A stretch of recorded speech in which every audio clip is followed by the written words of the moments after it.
നമ്മൾ പറയുന്നത് ദൈവം കേൾക്കുന്നുവെങ്കിൽ ദൈവത്തിന് പറയാനുള്ളത് നമുക്ക് കേൾക്കണ്ടേ? ദൈവത്തിന് പറയാനുള്ളത് നമുക്ക് കേൾക്കാനുള്ള മാർഗമാണ് തിരുവചനം. ഇവിടെ എന്നോടും നിങ്ങളോടും ദൈവത്തിന് പറയാനുള്ള കാര്യങ്ങളെല്ലാം ഇവിടെ എഴുതി വച്ചിട്ടുണ്ട്.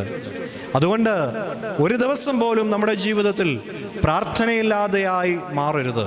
ഒരു ദിവസം പോലും നമ്മുടെ ജീവിതത്തിൽ തിരുവചനം ധ്യാനിക്കാതെ ഇല്ലാതായി മാറരുത്.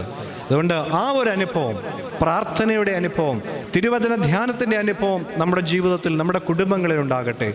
കുടുംബങ്ങളെ പറ്റി പറയുമ്പോഴാണല്ലോ കുടുംബ പ്രാർത്ഥന എന്ന് പറയുന്ന വലിയൊരു ശക്തിമത്തായ കാര്യത്തെപ്പറ്റിയും കൂടി നാം പരിഗണിക്കേണ്ടത്. കുടുംബമായിരുന്നു പ്രാർത്ഥിക്കുന്ന ഭവനങ്ങൾ ഇന്ന് കുറഞ്ഞു വരുന്നു എന്നുള്ളതും ഒരു യാഥാർത്ഥ്യമാണ്. അത് പലതരത്തിലുള്ള പ്രയാസങ്ങൾ കൊണ്ടാകാം, ജോലി കാര്യങ്ങൾ കൊണ്ടാകാം, മറ്റു കാര്യങ്ങൾ കൊണ്ടാകാം, ഒക്കെ പ്രയാസങ്ങളുണ്ടാകാം. പക്ഷേ കുടുംബ പ്രാർത്ഥനകൾ ഉണ്ടാകണം. സന്ധ്യയ്ക്ക് തിരിതെളിച്ച് പ്രാർത്ഥിച്ച